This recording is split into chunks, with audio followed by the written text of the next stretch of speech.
December 31వ తారీఖు 2025 సంవత్సరం complete అయ్యి రేపు 2026 సంవత్సరం మొదలవుతుంది. ప్రధానంగా ఈ ప్రెస్ మీట్ ద్వారా మీ అందరికీ చెప్పదలిసింది ఏమంటే, ప్రభుత్వం ఏర్పడి 18 మాసాలు అయిన తర్వాత ముఖ్యంగా ఈ సంవత్సరం ఏవైతే గౌరవ ముఖ్యమంత్రి గారు ఎలక్షన్ ముందు ప్రామిస్ చేశారో, సూపర్ 6 పథకాలు ఏవైతే అనౌన్స్ చేశారో అవన్నీ కూడా అమలుపరిచి ఈ సంవత్సరంలో అన్ని హామీలకి నెరవేర్చడానికి పూర్తి స్థాయిలో కార్యరూపం చేయడం జరిగింది. తల్లికి వందనం పథకం కానీ, అన్నదాత సుఖీభావ కానీ, శ్రీశక్తి పథకాలు లాంటివి మరిన్ని పథకాలు ఎన్నో కూడా ఈ సంవత్సరం మనం ప్రభుత్వం ఇవ్వడం జరిగింది.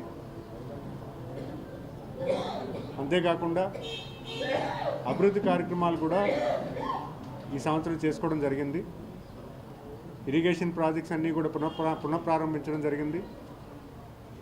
బడ్జెట్లో మైనర్ ఇరిగేషన్స్కి స్కోప్ ఇవ్వడం జరిగింది.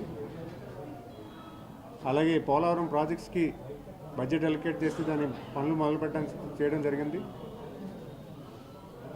అలాగే మౌలిక వసతులు ఏవైతే ఉన్నాయో గ్రామాల్లో MGNRGC వర్క్స్ ఏవైతే ఉన్నాయో దానికి మ్యాచింగ్ గ్రాంట్ ఇచ్చి సుమారు ఒక 5,000 కోట్ల వరకు కూడా ఈరోజు MGNRGC ద్వారా గ్రౌండింగ్ చేయడానికి పూర్తి స్థాయిలో పనిచేయడం జరిగింది. ప్రధానంగా విజయనగరం జిల్లాలో 500 కోట్లు శాంక్షన్ చేయగా సుమారు 200 కోట్లు పైబడి వర్క్స్ ఆల్రెడీ MGNRGCలో మెటీరియల్ కాంపోనెంట్ చేయడం జరిగింది. అలాగే పంచాయతీరాజ్ నుంచి కూడా నాబార్డ్ ఫండ్స్ నుంచి అవచ్చు కానీ, శాస్కీ ఫండ్స్ అవచ్చు కానీ, మన విజయనగరం జిల్లాలోని రాష్ట్రం మొత్తం మీద కూడా ఫండ్స్ అలొకేట్ చేసి రోడ్స్ అన్నీ కూడా రిపేర్ చేసుకోవడం జరిగింది. మరీ ముఖ్యంగా విద్య మీద కొత్త అధ్యాయం మా యువ నాయకులు నారా లోకేష్ గారు చేపడతా ఉన్నారు. విలువలతో కూడినటువంటి విద్యను అందించాలని, మళ్ళీ సిలబస్తో పాటు టీచర్స్ని ట్రైనింగ్ ఇవ్వడమే కాకుండా DSC ఎగ్జామ్ కండక్ట్ చేసి రికార్డ్ స్థాయిలో 16,000 పైబడి ఉద్యోగాలు తీసి ఈరోజు ఎక్కడైతే వేకెన్సీస్ ఉన్నాయో అన్ని వేకెన్సీస్ కూడా ఒకేసారి ఒకే నోటిఫికేషన్ మీద రిలీజ్ చేసి దాన్ని ఇవ్వడం జరిగింది. మరి అలాగే పోలీస్ కానిస్టేబుల్స్ కూడా ఎప్పటి నుంచో పెండింగ్ ఉంది. చాలా షార్టేజ్ ఉన్నటువంటి వర్క్ ఫోర్స్ ఉన్నటువంటి కూడా దాన్ని కూడా ఈరోజు ఈ సంవత్సరం కార్యరూపం చేసి 6,000 మందికి పోస్టింగ్స్ కూడా ఇవ్వడం జరిగింది. మరి అంతేకాకుండా ఈరోజు రైతువారి విషయాల్లోకి వస్తే మన ప్రాంతంలో ప్యాడీ ప్రొక్యూర్మెంట్ గత సంవత్సరం ఎంత బాగా జరిగిందో ఈ సంవత్సరం కూడా అంతకన్నా బాగా జరుగుతూ ఉంది. సుమారు 4 లక్షల టన్నులు ఈ సంవత్సరం విజయనగరం జిల్లా కేటాయించడం జరిగింది. సుమారు 50 లక్షల టన్నులు రాష్ట్రం మొత్తం ఇవ్వడం జరిగింది. ఆల్రెడీ రాష్ట్రంలో 34.5 లక్షల టన్నులు ఆల్రెడీ ప్రొక్యూర్ చేయడం జరుగుతూ ఉంది. మన జిల్లాలో కూడా 4 లక్షల్లో 2.5 lakhs టన్స్ ఆల్రెడీ జనవరి 1వ తారీఖు ఇవ్వడం అనేది కూడా మనందరూ కూడా మంచి విషయం కింద గమనించాలి. ఎందుకంటే గతంలో చూసాం మనం, రైతుల దగ్గర ప్యాడీ ప్రొక్యూర్ చేసేవారు, నెలల కొద్ది పేమెంట్ ఇవ్వకపోవడం అనేది జరిగేది. ఈరోజు పేమెంటు వెంటనే మిల్లర్స్ దగ్గర అన్లోడ్ చేసిన 24 అవర్స్లోనే పేమెంట్ కూడా ఇవ్వడం జరుగుతూ ఉంది. అలాగే మ్యాంగో ప్రొక్యూర్మెంట్ అవ్వచ్చు కానీ, ఎక్కడైనా ఏ ఇబ్బంది ఉన్న పత్తి ప్రొక్యూర్మెంట్లు అవ్వచ్చు కానీ, పొగాకు ప్రొక్యూర్మెంట్ కానీ, ఎక్కడ రైతులు ఇబ్బంది పడకుండా ఈరోజు పూర్తి స్థాయిలో అంకిత భావంతో ప్రభుత్వం పనిచేస్తున్న విషయం మీ అందరికీ కూడా తెలియజేసుకుంటున్నాను. ఎందుకంటే ఈరోజు ప్రభుత్వం చేస్తున్నటువంటి మంచి విధానాలు కూడా మనం 10 మందికి చెప్పాల్సిన అవసరం ఉంది. గత ప్రభుత్వం వెంటిలేటర్ మీద ఈ ప్రభుత్వానికి అధికారం అప్పచెప్పింది. 1వ తారీఖు జీతాలు లేవు, 1వ తారీఖు పెన్షన్స్ లేవు.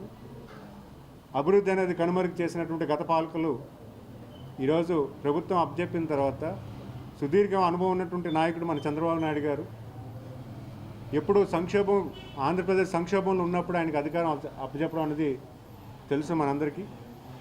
ఆయనకున్న పరిపూర్ణ నాయకత్వం మీద ఉన్నటువంటి పూర్తి ఆలోచనతో రాష్ట్రాన్ని ఏ రకంగా మళ్ళీ మంచి దశలోకి తీసుకెళ్లాలని నాకు ఆలోచన చేసి కార్యరూపం చేసి మొత్తం వ్యవస్థనంతా కూడా పూర్తి స్థాయిలో తీసుకెళ్ళడానికి ఆయన అహర్నిశలు కష్టపడుతున్న సంగతి కూడా మీ అందరికీ తెలుసు. ఎన్నో విషయాలు చెప్పాలి, కానీ ఈరోజు మీ అందరూ కూడా గమనించాల్సిన విషయం ఒకటే, గౌరవ ముఖ్యమంత్రి గారు మన రాష్ట్రాన్ని మన దేశంలో ఉత్తమమైన రాష్ట్రం కింద తీర్చిదిద్దడానికి ఎన్నోసార్లు ఆయన కష్టపడుతూ ఉన్నారు. 95 నుంచి 2004లో 9 సంవత్సరాలు ఆయన పరిపాలన చేసినప్పుడు రాష్ట్రం అత్యధిక అభివృద్ధి జరిగిందన్న సంగతి అందరికీ తెలిసిన విషయమే. మరి అలాగే 19 నుంచి 14లో ఆయన పరిపాలన చేస్తున్నప్పుడు కూడా విడిపోయిన ఆంధ్రప్రదేశ్ సంక్షోభంలో పడినప్పుడు ఆ సంక్షోభం ప్రజలకి చేరువ కాకుండా ప్రజలను కాపాడుకొని ప్రజలకు మంచి పరిపాలన ఉద్దేశంతో, మంచి పరిపాలన ఇవ్వాలనే ఉద్దేశంతో అనేకమైనటువంటి సంస్కరణలు తీసుకొచ్చి పరిపాలన కేంద్రీకృతం చేయడం జరిగింది. అటు రైతు వారి కుటుంబాలు అవ్వచ్చు కానీ, ఉద్యోగ అవకాశాలు కానీ, అన్ని రకాలుగా 14 నుంచి 19లో గౌరవ ముఖ్యమంత్రి గారు పరిపాలన చేయడం జరిగింది. కానీ దురదృష్టకరంగా ఏమిటంటే ఒక ఛాన్స్ అని చెప్పి ఒక దుర్మార్గమైన పరిపాలనకి మనం నాంది పలికాం. ప్రజలందరూ కూడా ఆయనకి ఒక ఛాన్స్ ఇస్తే చేసి చూస్తాడేమో, ఏదో వండర్ చేస్తాడని ఆయనకు అవకాశం ఇస్తే రాష్ట్ర ప్రభుత్వాన్ని తాకట్టు పెట్టి ఖజానా ఖాళీ చేసినటువంటి పరిస్థితి మనందరికీ తెలిసిన విషయం. అలాంటి వెంటిలేటర్ మీద ఉన్నటువంటి ప్రభుత్వాన్ని తీసుకున్న గౌరవ ముఖ్యమంత్రి గారు ఈరోజు 18 నెలలుగా జీతాలు 1వ తారీఖున పడుతున్నాయి, పెన్షన్స్ 1వ తారీఖున డిస్ట్రిబ్యూట్ చేస్తున్నారు. మరీ ముఖ్యంగా ఈరోజు రాష్ట్రానికి ఒక హోప్ క్రియేట్ చేయగలిగాం. ప్రపంచం ఉన్న విపత్తులో కూడా ఈరోజు మన రాష్ట్రానికి పెట్టుబడులు వస్తున్నాయి, ఇండస్ట్రీస్ వస్తున్నాయి. ఇండస్ట్రీస్ కూడా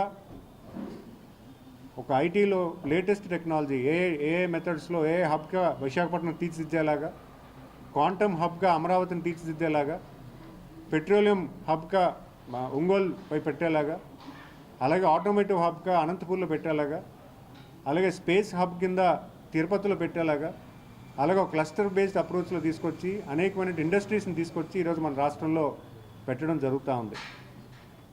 ఇవన్నీ కూడా గత 18 నెలల్లో, మరీ ముఖ్యంగా ఈ సంవత్సరంలో ఈ పెట్టుబడులన్నీ రావడం, ఈ ఇండస్ట్రీస్ అన్నీ రావడం ఖచ్చితంగా ఒక మంచి భవిష్యత్తు అనేది ఆంధ్రప్రదేశ్కి ఉంటుందని మేము ఖచ్చితంగా చెప్పగలుగుతా ఉన్నాం.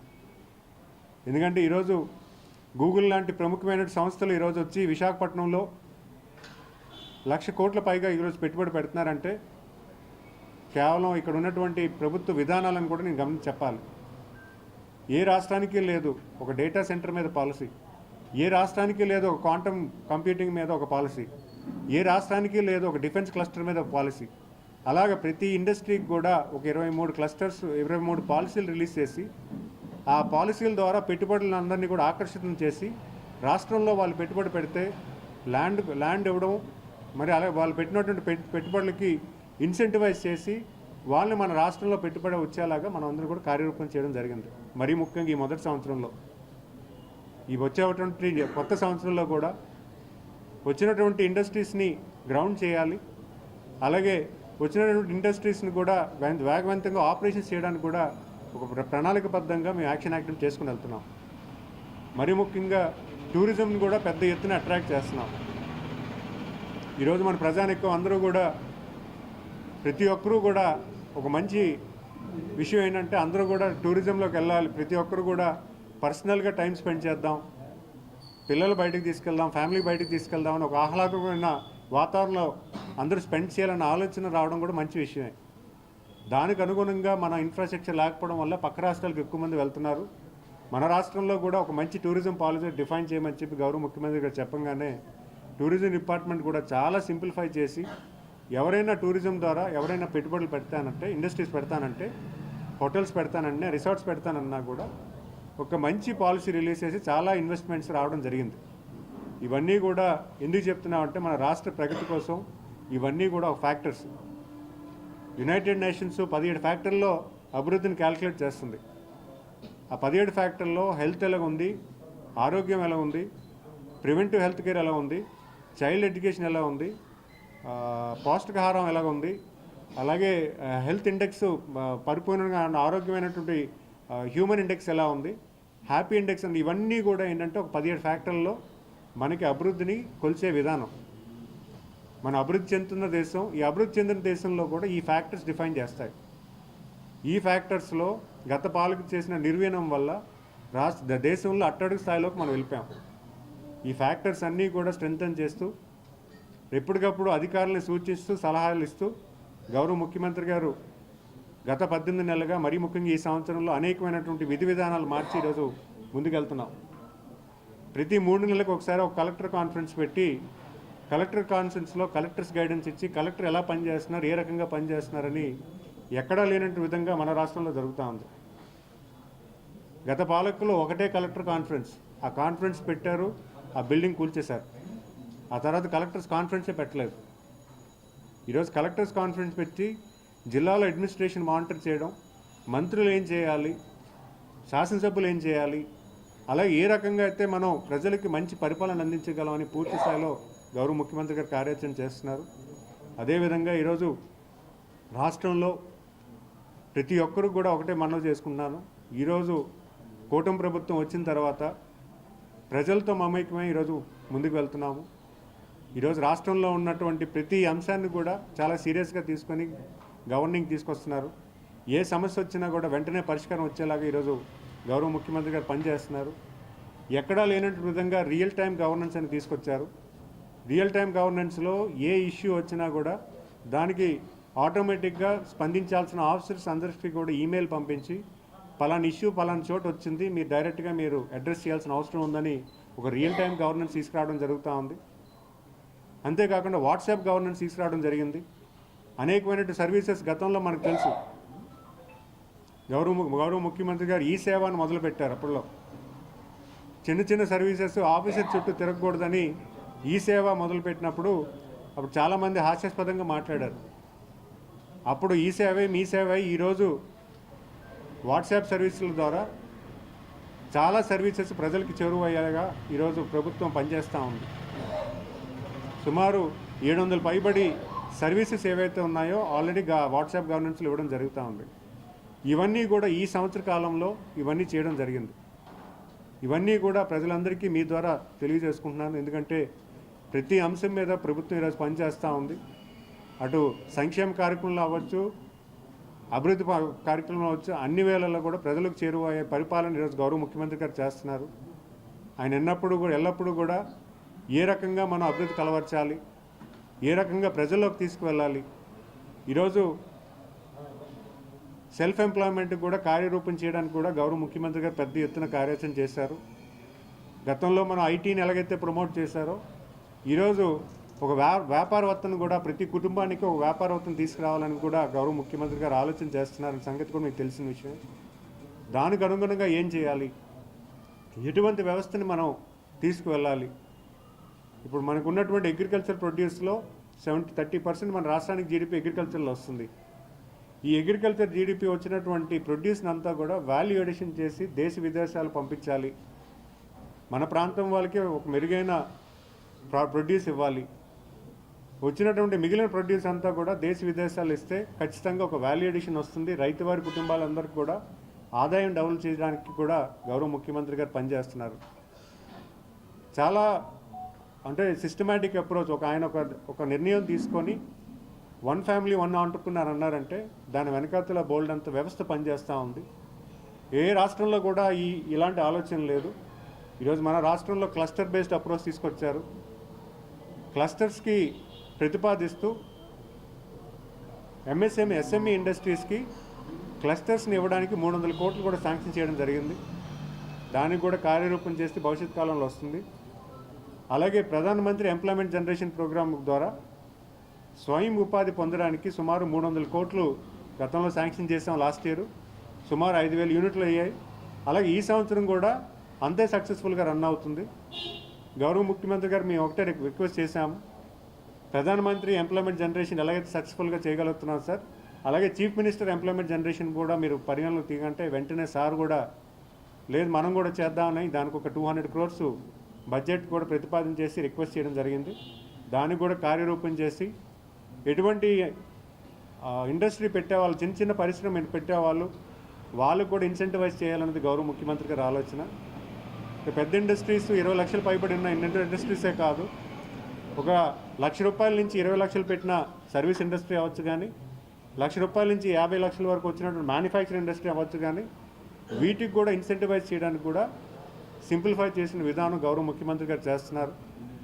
ఇవన్నీ కూడా ఈ సంవత్సర కాలంలో చేయడం జరిగింది. మరీ ముఖ్యంగా నాకు ఇష్టమైనది ఏంటంటే శ్రీశక్తి. ఈరోజు బస్సు మహిళలకి ఉచితంగా ఇవ్వడం వల్ల ఈరోజు చాలామంది మహిళలు ఈరోజు విద్య కోసం కానీ, ఆరోగ్య చికిత్స కోసం కానీ, లేకపోతే ఉద్యోగ అవకాశాలు చూసుకోవడం కానీ, స్వయం ఉపాధికి కానీ వీళ్ళందరికీ కూడా ఒక ఎంకరేజ్మెంట్ ఇవ్వడం అనేది జరుగుతూ ఉంది. ఈరోజు మీరందరూ ఒక ఎలక్షన్ ప్రామిస్ ఫుల్ఫిల్ చేశామని మీరు అనుకోవచ్చు, కానీ ఈ మహిళలకు బస్సు ఇవ్వడం వల్ల ఒక మెరుగైన ఆడపిల్లలకి విద్య అవకాశం వచ్చింది. ఎందుకంటే మన గ్రామీణ ప్రాంతంలో 10వ తరగతికే మన ఆడబిడ్డలు చదువు ఆపేసిన పరిస్థితి మనందరికీ తెలిసిన విషయమే. ఈరోజు వాళ్ళు ఇంటర్ డిగ్రీ చదువుకోవడానికి కూడా ఒక అవకాశం కల్పించారు. ఎందుకంటే ఈరోజు వాళ్ళ చదువు వల్ల వాళ్ళ తల్లిదండ్రులకు ఎటువంటి భారం లేదు. ఈరోజు ప్రభుత్వం ఇచ్చినటువంటి అవకాశాన్ని వాళ్ళు వెసులుబాట్లు చేసుకుంటున్నారు. మరి అలాగే మెరుగైన ఆరోగ్యం కోసం ఈరోజు ఒక పిహెచ్సి సెంటర్కి వెళ్ళాలన్నా వెల్నెస్ సెంటర్లో కానీ, పిహెచ్సి సెంటర్లో కానీ, లేకపోతే జిల్లా హాస్పిటల్లో కానీ రావడానికి కూడా పూర్తి స్థాయిలో వాళ్ళకి అవకాశం వచ్చింది. ఎటువంటి చిన్న ఆరోగ్యమైనా వెంటనే వాళ్ళు ట్రీట్మెంట్ పొందే అవకాశం ఉంటుంది. మరి అదే కాకుండా ఎటువంటి ఉద్యోగ అవకాశాలు ఉన్నా కూడా మగవాళ్ళకి ధీటుగా వాళ్ళు కూడా ఈరోజు ఉద్యోగ అవకాశాలు తీసుకునే పరిస్థితి కూడా ఉంటుందని సంగతి కూడా తెలియజేసుకుంటున్నాను. మరి ఇవే కాకుండా ప్రతి మహిళ కూడా ఈరోజు గుడికి వెళ్తున్నారు, లేకపోతే స్వయం ఉపాధికి కూడా వెళ్తున్నారు. వాళ్ళైతే చాలా సంతోషం వ్యక్తం చేయడం కూడా నాకు చాలా ఆనందమైన విషయం. మరి ఇవన్నీ కూడా ఈ సంవత్సర కాలంలో గౌరవ ముఖ్యమంత్రి గారి నాయకత్వంలో ఈ రాష్ట్ర ప్రగతి ముందుకు తీసుకువెళ్తూ మరిన్ని అవకాశాలు మన ప్రాంతానికి, అభివృద్ధి పనులు మన రాష్ట్రానికి రావాలని గౌరవ ముఖ్యమంత్రి గారు పనిచేస్తున్నారు. మరి అంతేకాకుండా ముఖ్యంగా మన ఉత్తరాంధ్ర గురించి చెప్పుకోవాలి. ఉత్తరాంధ్రలో మొదటి నుంచి కూడా స్పెషల్ ఫోకస్ మనందరికీ కూడా ఇవ్వడం జరిగింది. ఎందుకంటే ఈరోజు విశాఖపట్నం ఎకనామిక్ కారిడార్ని స్థాపించి దానికి ఒక ప్రణాళికబద్ధంగా ప్లానింగ్ కమిషన్తో ఒక ప్లానింగ్ డాక్యుమెంట్ చూసుకొని ఏదైతే ఈ ఉత్తరాంధ్రలో ఏం చేస్తే బాగుంటుందని ఒక కార్యరూపం చేయడం జరిగింది. మనకున్నటువంటి ఎస్సెట్స్, పోర్ట్స్ కానీ, భోగాపురం ఎయిర్పోర్ట్ని కానీ, లేకపోతే ఉన్నటువంటి నేషనల్ హైవేస్ని కూడా దాన్ని కూడా ప్రణాళికబద్ధంగా ఏ రకంగా చేయాలి, ఈ ఇన్ఫ్రాస్ట్రక్చర్కి కావాల్సినటువంటి స్టేట్ గవర్నమెంట్ ఇనిషియేటివ్స్ కూడా కార్యరూపం చేయడం జరిగింది. మరి అంతేకాకుండా ఈరోజు భోగాపురం ఇంత వేగంగా అంటే షెడ్యూల్ డేట్ కన్నా ముందే ఈరోజు మనం రేపు 4వ తారీఖున ట్రయల్ రన్ కూడా చేయబోతున్నారు. ఈరోజు అది కూడా ఒక ఫ్లైట్ ఈరోజు అక్కడి నుంచి టేక్ ఆఫ్ చేసి ట్రయల్ రన్ కూడా చేయబోతున్నారు అనే విషయం కూడా మనందరం కూడా అభినందించాల్సిన అవసరం ఉంది. మరి ఆ రోజు కూడా అందరూ కూడా పార్టిసిపేట్ చేసి ఆ ప్లేన్ ఏదైతే టేక్ ఆఫ్ చేస్తున్నాం దాన్ని కూడా మీ అందరూ కూడా తిలకించడానికి కూడా వెళ్ళడం జరుగుతూ ఉంది. మరి అంతేకాకుండా ఈరోజు రాష్ట్రంలో ఉన్నటువంటి ఏ సమస్య అయినా పరిష్కరించే దశగా ఉన్నారు. మరి ముఖ్యంగా మన ఎటువంటి మెడికల్ ఇష్యూ వచ్చినా కూడా ఈరోజు రీసెంట్గా స్క్రబ్ ఇష్యూ వచ్చింది. ఆ స్క్రబ్ వైరస్ మీద కూడా పూర్తిగా ప్రణాళికబద్ధంగా దానికి ఒక సిస్టమ్ అలవర్చి అది ముందుకు వెళ్లకుండా వెంటనే ఏ ఇష్యూ వచ్చినా కూడా ఎక్కడ ఏ విలేజ్లో ఆ కేసు రిపోర్ట్ అయినా దానికి సంబంధించిన పంచాయతీ ఆఫీసర్ దాన్ని మానిటర్ చేసి అక్కడ ఉన్నటువంటి ఆ ఇన్సెక్ట్స్ని వెంటనే అడ్రస్ చేసేలాగా, శానిటేషన్ ఇంప్రూవ్ చేసేలాగా, అలాగే అక్కడ ఉన్నటువంటి అవేర్నెస్ ప్రోగ్రామ్ క్రియేట్ చేసే దశగా మీ ద్వారా ప్రజలకు కూడా నేను విజ్ఞప్తి చేసుకుంటున్నాను. ఈ వైరస్ గత 2 monthsగా మన ప్రాంతంలో రాష్ట్రమంతా, దేశమంతా కూడా వస్తూ ఉంది. ఒక ఇన్సెక్ట్ బగ్ ఏదైతే ఉందో అది కొంతమంది ఎవరైతే వ్యవసాయం చేసుకున్న వాళ్ళో లేకపోతే బయట ఆడుతున్నప్పుడు ఆ పురుగు వచ్చి కొట్టడం జరుగుతూ ఉంది. దాని నిమిత్తమే ఈరోజు చాలామంది మన జిల్లాలో సుమారు 43 కేసెస్ రిజిస్టర్ అయ్యి ఇప్పటివరకు. ఈ 43 కేసెస్లో కూడా ఎక్కడ కూడా ఇబ్బంది లేనటువంటి సిచ్యువేషన్ ఉంది. వాళ్ళందరూ కూడా ట్రీట్మెంట్ జరుగుతూ ఉంది. అండ్ వెంటనే కూడా వాళ్ళు కూడా డిశ్చార్జ్ అవుతున్నారు. డాక్టర్స్ చాలా అలర్టెడ్గా ఉంటున్నారు. ఏ కేసు వచ్చినా కూడా వెంటనే వాళ్ళు మానిటరింగ్ చేస్తూ ముందుకు వెళ్తున్నారు. మరి అంతేకాకుండా నేను ఇంకో విషయం కూడా చెప్పదలుచుకున్నాను. గతంలో లాస్ట్ ప్రెస్ మీట్లో కూడా మీరు అడగడం జరిగింది. గురజాడ అప్పారావు గారి బిల్డింగ్ వస్తాం అని చెప్పి మేము డిపార్ట్మెంట్కి రిక్వెస్ట్ చేశాము, ఆర్కియాలజీ డిపార్ట్మెంట్ రిక్వెస్ట్ చేశాము, అలాగే టూరిజం ఎండి వాళ్ళు కూడా రిక్వెస్ట్ చేయడం జరిగింది. దానికి సంబంధించిన రిపేర్ వర్క్స్ కూడా మేము ప్రతిపాదిస్తూ దానికి అప్రూవల్ తీసుకొచ్చుకొని భవిష్యత్ కాలంలో సుమారు 17 లక్షల రూపాయలు దానికి రిపేర్ వర్క్స్కి రావడం జరిగింది. రిపేర్ వర్క్స్ అండ్ ఫెన్సింగ్ కూడా ఇవ్వడం జరిగింది. దానికి సీసీ కెమెరాలు ఆల్రెడీ మేము పెట్టడం జరిగింది. దానికి భవిష్యత్ కాలంలో దానికి ఉన్నటువంటి పక్కన ఉన్న ల్యాండ్ ఉన్నటువంటి సమస్యను కూడా, ల్యాండ్ ఏదైతే ఉందో దానికి కూడా ఎక్స్చేంజ్ ఆఫ్ ల్యాండ్ కూడా ఏదో చిన్న సమస్య ఉంది, దాన్ని కూడా కార్యరూపం చేసి దాన్ని కూడా వెంటనే సాల్వ్ చేసి అక్కడ కూడా అటు గురజాడ అప్పారావు గారికి బిల్డింగ్కి ఏదైతే వచ్చి అందరూ వస్తున్నారో దానికి సంబంధించినటువంటి ఏదైనా కట్టడానికి కూడా మేము ప్లానింగ్ చేస్తున్నాము. సో ఇలాంటి ఆలోచన అనేది ఈ ప్రభుత్వంలో ఉంది. ఎందుకంటే ఏ సమస్య ఉన్నా కూడా దాన్ని పూర్తి స్థాయిలో పరిష్కారం చేసి దాన్ని సాల్వ్ చేసే దశగా ఈ పని చేస్తున్న విషయాన్ని కూడా మీ ద్వారా ప్రజలకు తెలియజేసుకుంటున్నాను. ప్రతిపక్ష నాయకులు వాళ్ళు కన్స్ట్రక్టివ్గా ఏమీ చెప్పట్లేదు, ఏదో ఆరోపణ చేస్తున్నారు, ధర్నాలు చేస్తున్నారు. పీపీపీ మోడల్లో ఏదో ఒక లేనిపోని విషయాలు చెప్తున్నారు తప్పించి డిబేట్కి రమ్మంటే ఎవరు డిబేట్కి రావట్లేదు. వాస్తవంగా అయితే మెరుగైన వైద్య సేవ అనేది, విద్య వైద్యం అనేది ప్రజలకు చేరువ చేయాలి. ఇది సెంట్రల్ గవర్నమెంట్ కూడా దాన్ని ముందుకి మరింటే ఇతర రాష్ట్రాల్లో కూడా తీసుకెళ్ళడానికి పూర్తి స్థాయిలో వాళ్ళు కూడా ఆలోచన చేస్తున్నారు. ఈరోజు వాళ్ళు కూడా ఒక పాలసీ రూపంలో కూడా పీపీపీ మోడల్లో కాలేజెస్ ఎందుకు రన్ చేయకూడదు అని ఒక కార్యరూపం జరుగుతూ ఉంది. మరి దాంట్లో వాళ్ళు అక్కడ ఏమి జరుగుతుందన్న సంగతి కూడా మాకు తెలియదు. ఎందుకంటే ఈరోజు విద్యలో సీట్లు పెరుగుతున్నాయి, ఫీజులు పెరగట్లేదు. వైద్యంలో ఎవరికి ₹1 కూడా గవర్నమెంట్ మెడికల్ కాలేజ్ కన్నా ₹1 కూడా ఎవరికి భారం పడదు. గవర్నమెంట్ మెడికల్ కాలేజ్లో ఏదైతే సర్వీసెస్ ఉన్నాయో అలాంటి సర్వీసెస్లో ఇక్కడ పీపీపీ మోడల్లో కూడా వాళ్ళకి వస్తుంది. వాళ్ళు ఎలా సస్టైన్ అవుతారు అనేది కూడా వాళ్ళు పూర్తి స్థాయిలో గవర్నమెంట్ క్లారిటీ ఇచ్చింది.